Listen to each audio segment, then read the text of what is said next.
Welcome to the Boardroom Sessions Podcast with your host, Mike Miller. In these sessions, we get to meet up close and personal with the best and the brightest technology leaders and executives in Southern California. We learn about their backgrounds, their business models, and their challenges. We learn about their goals and what makes them tick. Hope you enjoy. In this boardroom session, we meet David Baker, CIO of Pacific Dental Services. David Baker's passion for life and for technology is infectious. In this podcast, we talk about the platform revolution, data is the new oil, selling your unbudgeted project, gaining organic growth, and the power of failing fast. Hope you enjoy it.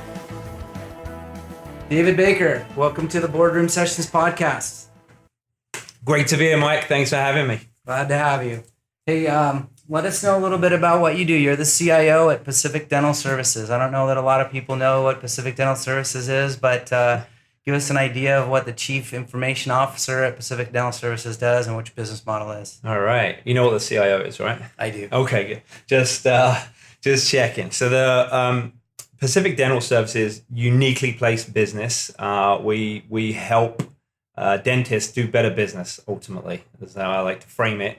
We are the second largest dental services organization in the US. So it's a unique partnership where folks come and buy into the PDS model, and we help them build their dental offices. So we have a full support infrastructure in place, everything from IT, services, telephony, construction, insurance, legal, you name it. It's a one-stop shop, and we let those guys go out and focus on their most important customer, the patient.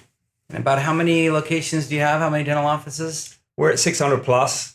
I say plus because it changes pretty rapidly. I'm fortunate to be in such a hyper growth business. It's still privately held. It's really a great company that are experiencing some phenomenal growth. So every week we're seeing multiple offices open. One of the things I like about your business model is that you guys do everything for the client, everything for your dental offices, right? So your owner doctors that buy into the dental offices, you do everything for them. So you're in the real estate game, you're in the construction game, you're in the lending and leasing game, you're in the dental practice game, and your shop, you're in the IT services business, right? Yeah, absolutely. So we're one of those service lines. Obviously, IT and digital, as we refer to a lot now, end up going across multiple pockets of the business. It's not really the traditional IT shop that it once was, in terms of, hey, I need a phone, I need a printer, I need a fax, right? Things have come a long way. So we're injected in various parts of what was a traditional business. Right. And you have some pretty advanced functionality in the dental care. You have 3D printers, and you have very advanced screening and applications. I know I'm a patient, so I've had a crown made right there on the spot. There you go. So you see, one of the things that attracted me to the company was just its the amazing clinical technologies that they're using by way of when I first joined. As you know, I came from medical. And so you learn a huge amount about dental now, and always learning, obviously. But I used to lovingly refer to the crown milling machines as tooth printers. Tooth printers. Yeah, this company is awesome. They have tooth printers. So we're the largest same day miller of crowns in the US. So we have a big deal with Cerac and print thousands and thousands of these units. That is amazing. Most people don't think about that. There's a whole business models around the dental implants. There's a big lab down the street here that I know you visited that does that business. So they're sad to hear that. Yeah, I mean, we use them as well for certain specialties, for sure. But we like to do as much chairside as we can. So think of the convenience for you as a patient when you come in, and usually again that horrible putty in the mouth, and you're waiting around, and then over the course of days or weeks, everything takes place in the background. The tooth gets or the crown gets shipped and then rescheduled, and you go through that whole palaver again. with us, it's how much can we do chairside for you same day, and that's been a really powerful model, and one that I see us continue to invest in, and it's the right thing to do for the patient. What's most convenient, what's most timely, and how do we get you know in and out of there with great product, great service. Awesome. How did you get into IT? I got into IT probably by accident, but it started really young. Humble beginnings. My father used to have like a cleaning and maintenance company, and he'd wake me up crazy early in the mornings, usually on the weekends when I was out of school. I'd be up at like 2-3 a.m. going out and checking on all these jobs. He happened to have a lot of Japanese banks in the city of London at the time. I remember it being a Monday morning. I was off school for whatever reason, and I was down in the car park, and I heard this. And this is going to sound a little superficial, but I heard a Ferrari come roaring in, right? And then I saw it, and I was like, "Dad, who's that guy?" I thought he must own the bank or something. And he said, "That's the IT manager. That's the guy that does the stuff with those computers." And that moment, I think I was just intrigued. I was hooked. How's this guy looking so successful as a kid? I think I was about 6 then. So long story short, I actually got to, introduced, and I used to sit there playing, I think he had some Nimbuses and some 886s at the time and stuff. I used to play that snake game, chasing the snake around the screen, and then Solitaire. Okay. And I kind of watched things evolve to, DOS and then Windows 3.1 and stuff. And then got a bit hooked. My dad went and saw that I just enjoyed playing with it. Fortunately, he bought me a PC, which I then ended up, disassembling and looking at and just really getting into the upgrading the RAM and stuff at the time, and then fairly quickly progressing to working out that I could sell these things. So long story short, ended up pretty young age with in a strip mall with my own computer store, shipping parts from the Far East, assembling them, and usually undercutting like IBM and Compaq and HP back in the day with they were selling PCs for $2,000-$3,000, and I was able to get them out the door at $1,500 to $2,000 with a ton of margin in there back then. Wow, so entrepreneurial background too. Yeah, it was fun. I mean, it was just a different point in time, I guess. Like I say, humble beginnings. It wasn't the part of London I grew up in wasn't what you see on the movies. It wasn't very Harry Potter-esque, as I say. So we ran pretty hard to make some cash at a young age. So you turned me on to a book that you proudly display in your office. The book is titled The Platform Revolution by Sanjeet Chowdhury, and I've listened to it. I think listening to it's a lot easier than reading it. It's a pretty dry book, but it's very, very informative on what we take for granted now and a lot of new business models. How does that book, The Platform Revolution, play into your playbook? It's a good question. I was turned on to that book when I joined, which was interesting. So the leadership here, and like I said, it's privately held. Steve, the president, CEO, is very forward-thinking, I would say, and saw the future in terms of how do we disrupt from within? How do we become a platform business? So the book was something I consumed fairly early on, and in a fortunate position where the exec team here were all really thinking about that, and how do we put the patient in the middle of all of this, next to our owner docs, right, and service these two people from it's two separate sides of the same coin, if you like, right? So on this hand, we're helping service the owner docs, and they're ultimately trying to service their patient. So how do we bring it all together with regards to disrupting a traditional business and making as many areas of it as we can a platform? We're a true platform that you would plug into for the certain services that you're looking for. So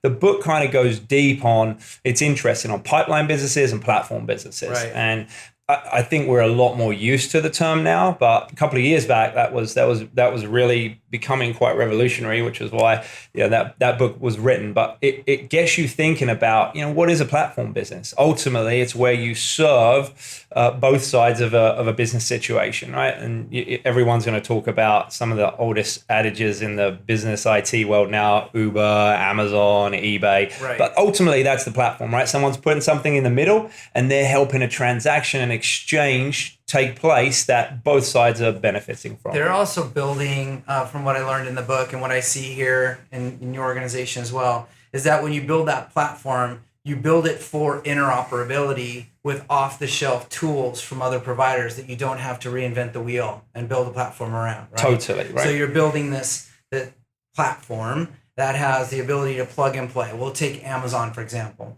So Amazon's ecosystem is a large part of their success. It's not the fact that they have the best mechanism for hosting servers in the cloud. They have a good one. They wrote the book on it, but they also have the largest ecosystem of partners that do everything else you would want to do once your computer's in the cloud.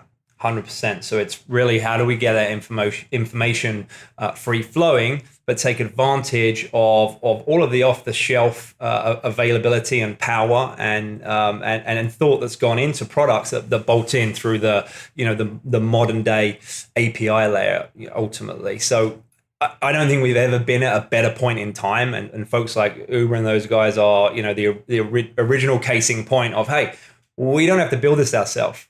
We can just, here's our core platform, but we plug in. If there's a company that are doing GPS positioning and serving us up with the latest maps in a better way, we don't need to go and do all that ourselves. We now just subscribe and plug in, and that's really what the platform revolution is about.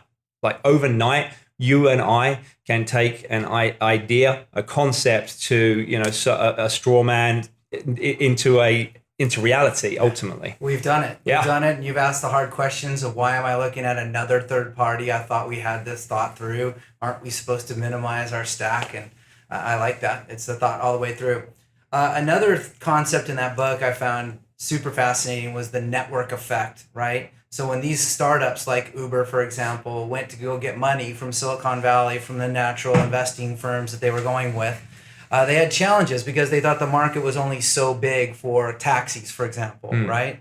But they found that over time, they changed the market by making it so easy to get a ride and making so many people available as drivers that they created a new market space. They created much more of a market than was ever there. And it's termed now the network effect. Right. And so there's this big uptick. And so is that something that you and PDS and the business are aware of? Are you thinking that, hey, dental offices today per capita, there's only X amount of people for dental offices? Are there things now that you can do with making, the experience such a great experience that maybe there's more of a market, that maybe more people will go to the dentist than ever before? Definitely. I mean, I think there's still a great organic growth opportunity, despite what some people think with regards to really strong future thinking dental offices, folks who can do a lot of those same day treatments, who bring specialists into you and don't ever refer you out to a specialist. We want to take care of your whole situation for you, right? And the way that we're taking care of those offices, we want the offices to take care of those patients,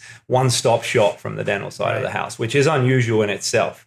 But I see things opening up hugely with regards to the network effect. I mean, we are experimenting in the medical space.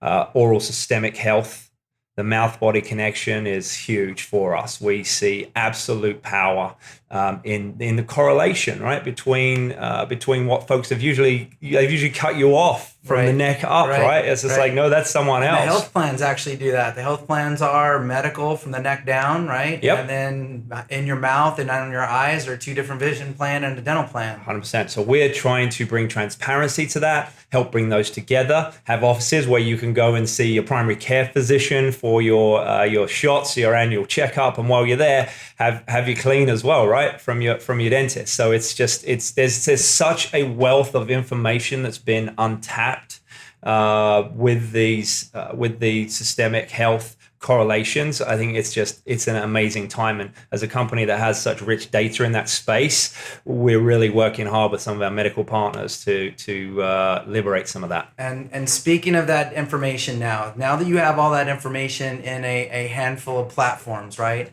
In a data repository, we'll call it, right? A logical set of data on all that patient information, on all those visits, on all those years of kids going up to be adults, et cetera. You can now have some actionable intelligence out of that information to make more money on, if you will, right, to better serve your client. So one of your favorite topics is, you bring it up on a comment all the time, and there's actually a good visual I've seen around about it. It says is data is the new oil, right? Yep, it is. It's the lifeblood of the company. I mean, think of these days when our IT systems go down, that has a big impact on the business.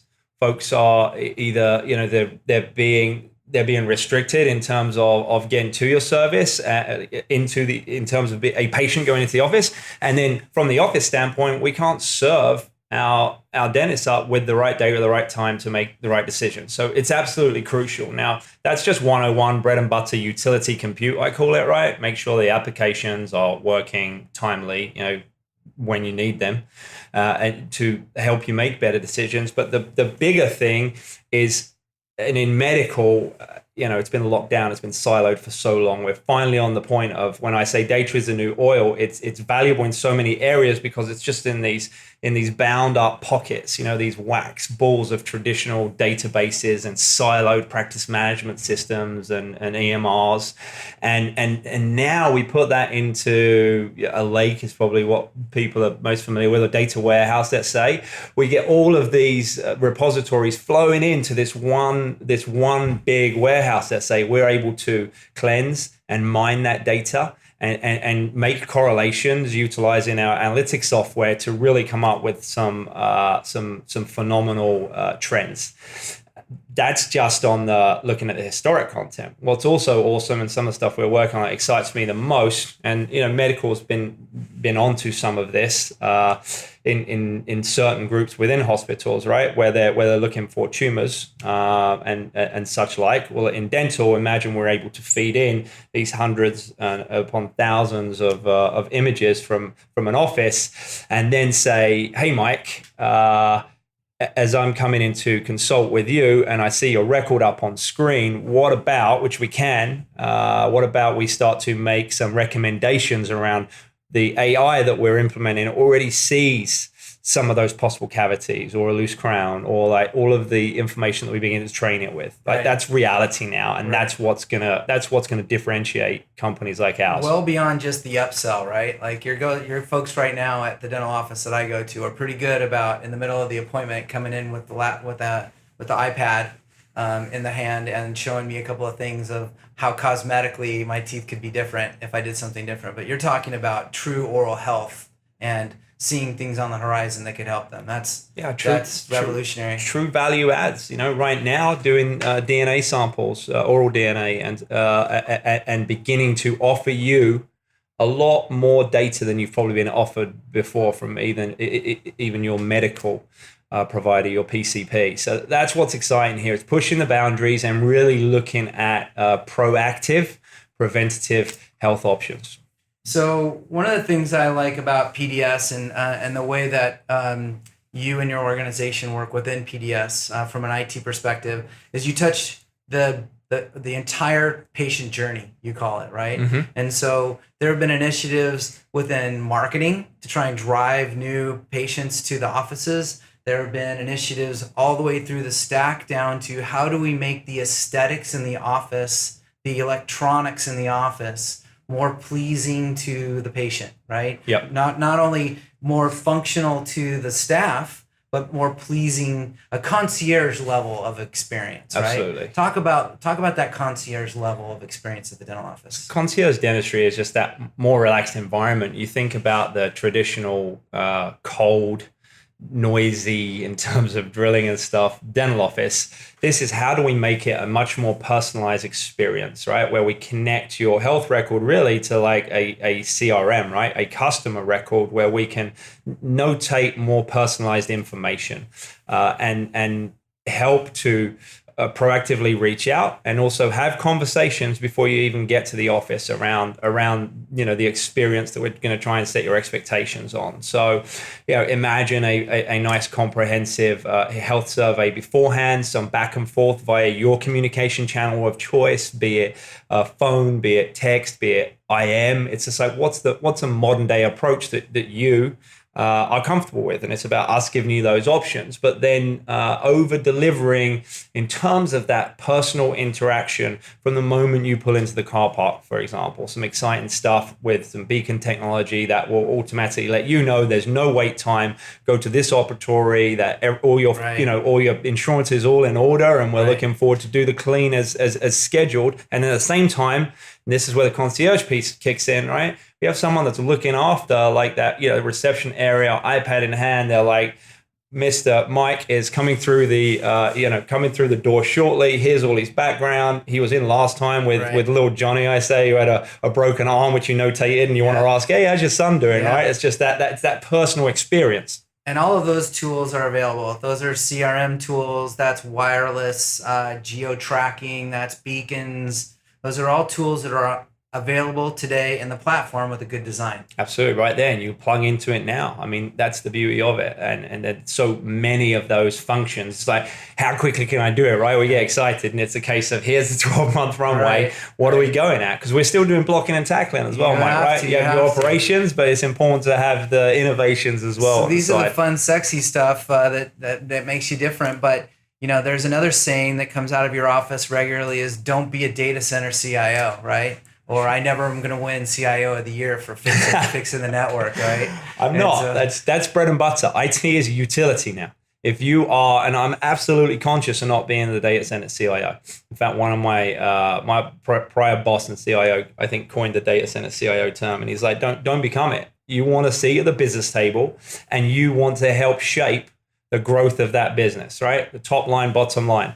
Through digital injection, we are able to offer you tangible upticks in either more time back on your day or more income on that top line. But let's face the reality that most people are listening to this are probably thinking, well, he has 600 plus dental offices right now. He's got a big network, right? There's telephony, there's wide area network involved in that. There's call center involved in that. There's medical applications involved in that. There's an IT stack at every location. There's a very fast, rapid growth engine here. How do you handle all of those things? And when you walked in here, I know for certain there were some challenges at hand, but you had to deal with them quickly to get to the cool, sexy topics we're talking about. There were. You have to do your basic blocking and tackling and get a firm agenda in place for what you're going to achieve, right? Listen to the business, first of all.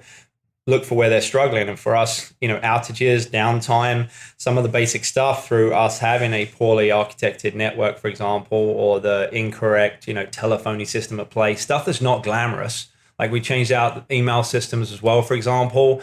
I don't do that lightly because, like I say to you, I'm not going to win CIO for the year. No one's going to call me up and say, hey, Baker, thank you so much. Our email's working. This is amazing. It's never going to happen, right? So I want to get all that stuff lined up and work, humming along like a well-oiled machine to the blueprint we put in place, right, up front. Meanwhile, I say trains are running on time. Over here, we're building planes. Now, you've got to be operationally excellent. That's the game plan, right? And you have to have your team and numbers, KPIs, can't measure it, can't improve it, right? So I think we'll build a mean operational organization. When I say mean, I mean great, as quickly as you can. And that's coming together now. And it's 101. Go across your stack, right? From really network, the backbone, how are we being served, right? Are we dragging our voice traffic across the network? Are the phones right? Blah, blah, blah. Basic stuff, right? But get the right partners in there to talk you through a lot of that. Get that plan signed off on. And then meanwhile, it's so important to make sure that you are connected with a business and what are they looking for? What does their plan look like? How can I show to them and sell to them, hey, IT can help you become more digital here and grow the business here through this kind of platform revolution, right? And at PDS, you have an amazing culture. You guys do stand-ups almost daily in every department. You have weekly meetings where the entire business units come in. You have an IT stand-up where everybody in IT across the organization gets up. One of the things I think is very unique and different is from the top down in IT, you drive this message of a client's always right. And so you go to and talk to the dental offices on the regular. You take emails and phone calls directly from the owner doctors. You'll drop everything to take a call from one of your regional partners who's responsible for a region. And you take those calls very, very seriously, and then you go back into the organization to say, how are we going to support, or how are we going to fix this issue? Yeah, you gotta have your finger on the pulse. You need to understand what the field are feeling. They're our most important customer, those offices, and one bad office, one bad experience is enough to tarnish a brand. And I believe IT, I try and build a confidence in the brand. I want to have our own brand where people are happy to pay for the service. So there's always ongoing work to do there, but I'll go sleep in an office if I have to. I will take phone calls from everybody I can and get as involved as I can on the field. I do not want to lead from the ivory tower. And that's what, my leadership team are the same. In fact, one of my director of emerging technology just got back from Arizona. I said, this office is struggling. Something's not right. And I need you to go. This is a learning experience, right? Get out there. It didn't need much convincing. A lot of the guys that I've got, they want to help. They don't want a sticky tape solution, right? They don't want to hang things together. They want to go address it at the root and see where we can do better. Once again, to get out of operational IT in a good way. Right. My mantra is make IT boring. So, and I mean that genuinely from the operational side of the house. You should get a consistent application served up on your device of choice, timely, consistently, and without worry that it's not going to open. It's just table stakes. You drive very quickly. You drive projects at a very rapid pace. You drive this fix the problem mentality. Drop anything to be anywhere. Talk to me about the work-life blend, right? So you have 3 boys. I do. Your life is anything but mellow and able to support a full-time role at PDS, and you live it. I get the calls. I know the emails times a day. And how do you manage that? A patient wife. There is no, if you love what you do, and I do, and I know it's kind of cliche, but genuinely, I'm a technologist. I just enjoy gadgets, right? I'm always, if I wasn't here, I'd be doing something else that would be in the technology industry. So first and foremost, it's a passion. I've found, I guess, my calling. I know that it's in the tech space, and I've been in various technical jobs. So it becomes, don't look for a work-life balance. That's just nonsense. That is honestly for a bunch of folks punching the clock. I've really got like that. It's a 9-to-5 mentality. It's like, oh yeah. And I know it's a state of nirvana, and some people, daren't touch on it. But for me, I'm working all the time. If I need to leave the office, I'll leave the office. I need to be with the kids. I'm going to be with the kids. I'm there for the events, but that's the beauty of the portable technology age we're in. I can run my gig from the phone if I need to. Now, I believe with some of the fun stuff we're creating, we need that energy. We need the right resources in the office. Right. So I'm definitely here a lot, but I travel a lot as well. And it's running it all and holding it all together, on the phone ultimately, right? But it's look for the blend. Find something you like. Don't sit around and think this opportunity is going to drop on your lap. Nothing ever dropped on my lap. But when I went searching for it and I pushed and I wanted it more than the guy next to me who was better qualified or more well-versed in that area, I'm going to go sell myself, learn what I need to learn, and I'm going to go get it. So I think if you're unhappy, this leads into that don't just sit there on your laurels, wasting your life, worrying that you're never going to be able to do something else. I think you've got to get out and make it happen. And then when you find happiness, you'll find a work-life blend. If you're looking for balance, then it's just I don't think it's true. No, I agree, and I don't think anybody can manage a balance any longer. It's a blend for sure. Let's talk about selling. You mentioned selling there in a little bit in that conversation. So there's oftentimes in IT leaders month, quarter, year budgeted projects which need some other kind of last minute change, or you found that said project can't be completed without another large infrastructure or another large bundle that needed to be added to it. How do you deal with those unbudgeted projects? Usually, and they come up all the time, right? And that's juggling those finances. I think that it's more, for me, I think I have a good track record in finding projects that I'm passionate about and will do good for the business that hadn't been thought of and therefore were unbudgeted. So I will usually approach those first and foremost as a CIO in general, actually, throughout my career when I was project managing, which I loved in the technology space, getting things done. I'd always do better a lot of the time because of storytelling. Everybody wants to see the story, right? Or they want to sit there, want to listen, and they want to understand. And what a lot of technical folks do, unfortunately, is go in, especially if this is at meetings, and send everyone to sleep by just talking technical, pure or throwing play. up the PowerPoint slides. Oh, death by PowerPoint, Death by right? PowerPoint, right? So I'm always known for messing around with not using standard PowerPoint slides and putting in what I would call the sizzle, right? The stuff that's engaging, the stuff that people, want to see and makes them take a second look, and then you tell the story behind it, right? And the why. And then at the end, you get to that really clear management ask. Hey, we're ripping out, the suggestion is X widget because it's terrible and it sucks and there's no repairing it and things have moved on and we're paying $100,000 a year.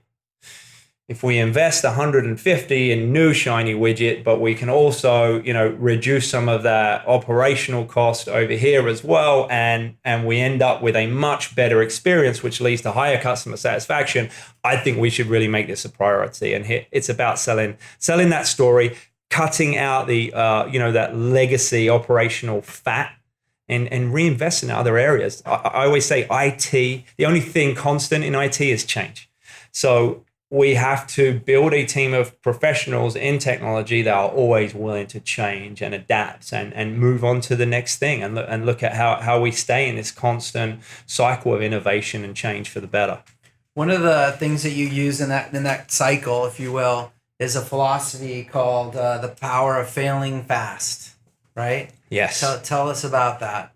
GSD, get stuff done. I don't know if Aaron Levy, he's the CEO of Box. I saw that in his office like years and years ago, and then just kind of hijacked that saying, I think. But get stuff done, fail fast. It's agile essentially, right? I mean, you're going out. So when you get this grandiose idea, and you think that you are going to, solve the world's problems, you start with the pilot, start small, prove it out.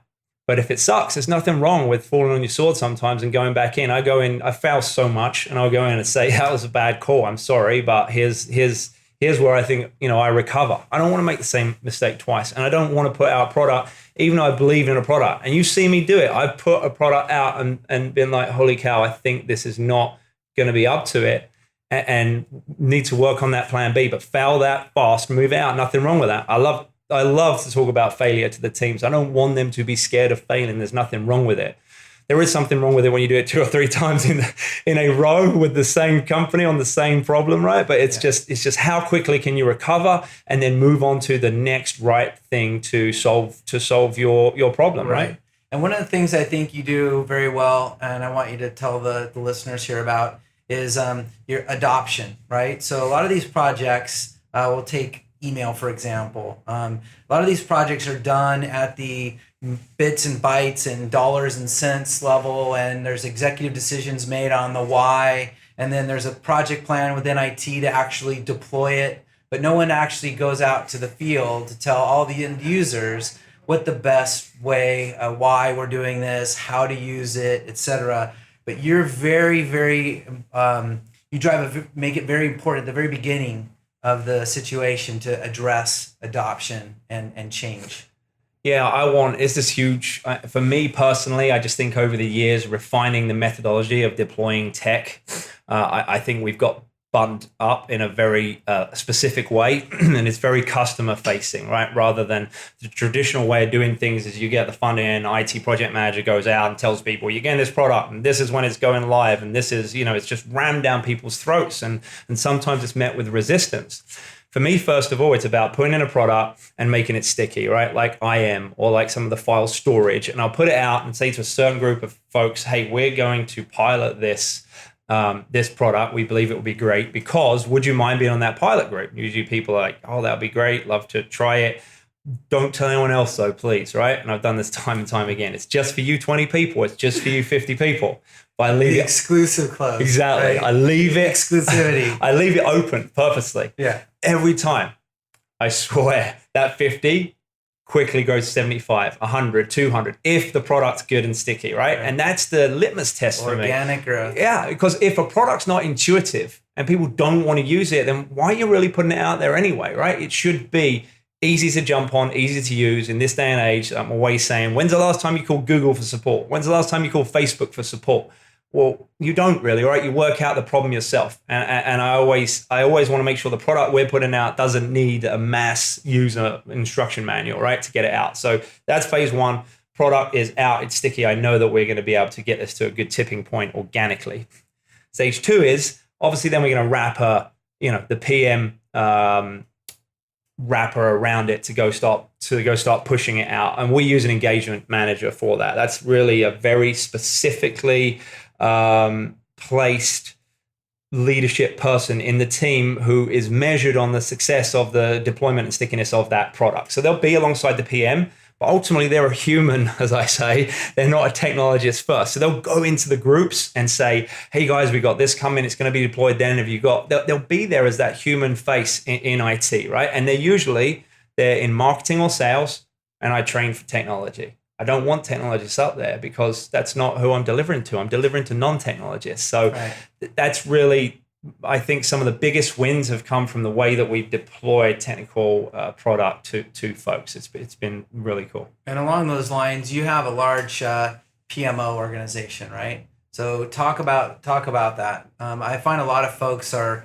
project-based, meaning a lot of my clients have a project coming up, therefore they go fill a role to roll that product out. When that product's out, they may even downsize that project person to let them go or move them on.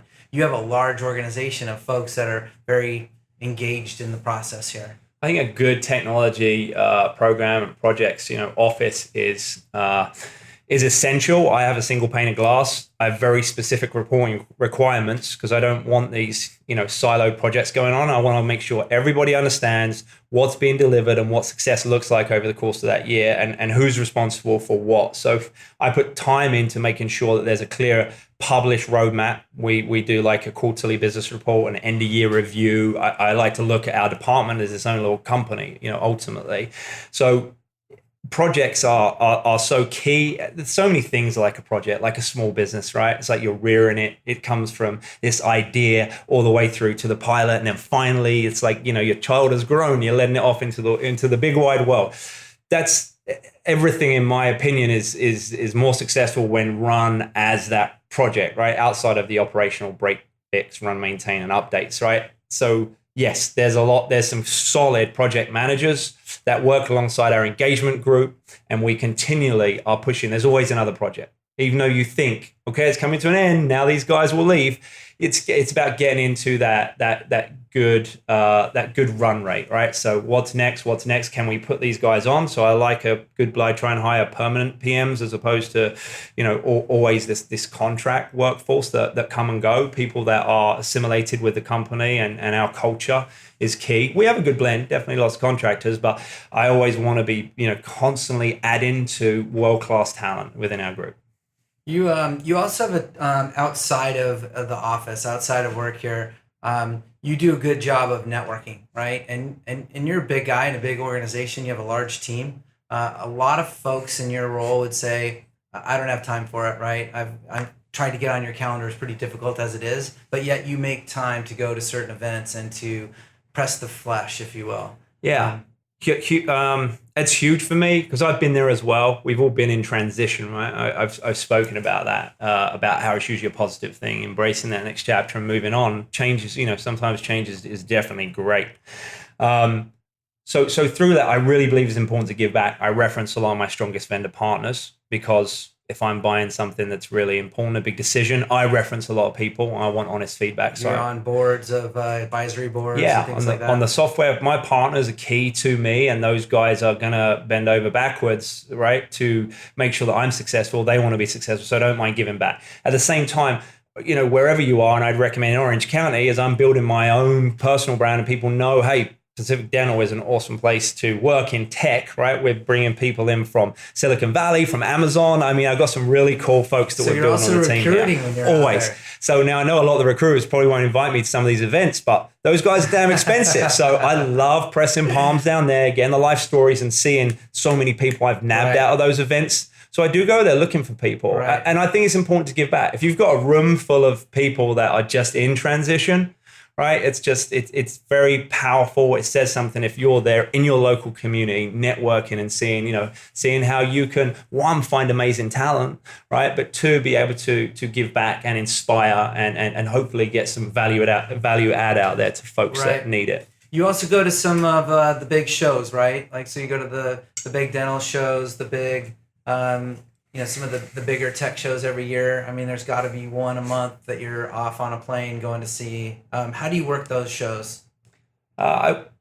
Usually the bigger ones, I think you've got to be specific.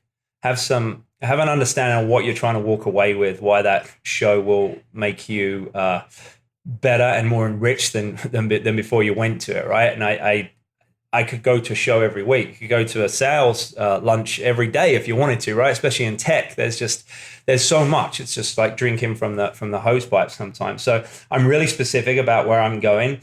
I don't mind doing some of the panels and some of the bigger events, but I want to learn when I'm going to those things. And I love, once again, I go back to the floor.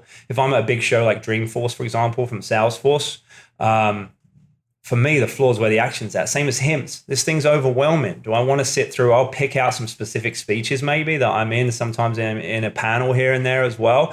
But ultimately, I want to be on the floor. I want to look at the new technologies that are coming out. I want to meet other folks from other industries. It's really important to keep your eye on, just don't become so myopic in your space that you're not open to other ideas. And what I mean by that is, healthcare, I spent so long, in these exec healthcare events, and I'm like, these guys are all saying the same thing. They've been like, they've come out the same machine almost. So, and it's changed now, but I've seen it change over the years. And what I did early on was like, I don't want to sit there and talk about the stuff I'm doing. I want to hear about who's leading in the space. So when we tried to, with the docs offices and stuff, bring a more retail experience to it, what did I do? I went and gate crashed the retail tracks. I went in and sat in with like technology leaders from Nordstrom, right? And from Burberry and from, really well-known retailers, and said, how are you collecting data? How do you deliver Wi-Fi? How do I bring a retail dynamic to it? And security, who do I go to? I go and sit in on the finance tracks, right? That's where I want to be learning about the folks who have got this stuff nailed. And in all honesty, our data is what's safe or not. In general, right? They always say it's not if you're going to get hacked, it's when. So the finance companies, the big groups there, when you're sitting with those security guys, that's a serious crowd. So that data's money. How do I bring that back and make and just one up everybody else, in my space? It's a friendly competition, but I want to be the best. I want our company to be the strongest. I want us to be number one, and that's what it takes. I'm going to do what it takes. Yep. Curious, ferocious learner. I like it. So David, there's a lot of folks listening to this that are up and coming, think of themselves as up and coming CIOs, folks that want to climb the corporate ladder, if you will. What kind of advice would you have for them? Wow, there's so many thoughts, I guess, to home in on some of those specifics. It could be a humble, lifelong learner for sure. You're never going to know it all. You should always be searching for perfection, but never believe that you've achieved it. So being curious for sure, right? Making sure that you're working some of those events and that you're networking and don't be afraid to fail. Don't be afraid to fail and follow through though. So don't be afraid to fail fast, but make sure there's so many people who just talk, right? And wait for that moment of perfection. That state of nirvana is just always a year out. I'm like, get it out week one and constantly reiterate on how we get that product better. So go at it, follow through, update people, be a man of your word. Yeah. You also do a good job of selling. Right. And so there's some salesmanship involved in getting your agenda, your team's agenda. You tell stories, and on a lot of your stand-ups, there's always a story about how IT did something good for the business. always people like stories again, right? How do I connect a room full of people? How can I get maximum value in 1 hour at our town halls? It's Right. I really spend time thinking about that because Right. I do not want hundreds of hours of folks wasted time in there yawning. I tell people, so if there's something you think you can improve, you want to see, or if you just hate it, tell me. I'm fine. And I go as far as at the end, we have Q&A, which is anonymous. We have text Q&A pops up on the screen a couple of points throughout some of the presentations. And I'm like, ask questions. Now it's dangerous. And I remember back in the day when I used to be part of that, I was like, I'm not sure if this is good, but it drives such transparency and you get a real true pulse of if folks are happy or not. Sure. So I like that. Full transparency in the organization. Yeah. So David, thank you for taking the time for us today. Been a pleasure, Mike. Always great working with you. Appreciate you. Thank you. Hey, Mike here. Hope you liked this boardroom session. Please check back to your future sessions as we're recording a new one every month. If you want to reach out, look for me on LinkedIn or send me a note at mike@sidepath.com. That's Mike at sidepath.com.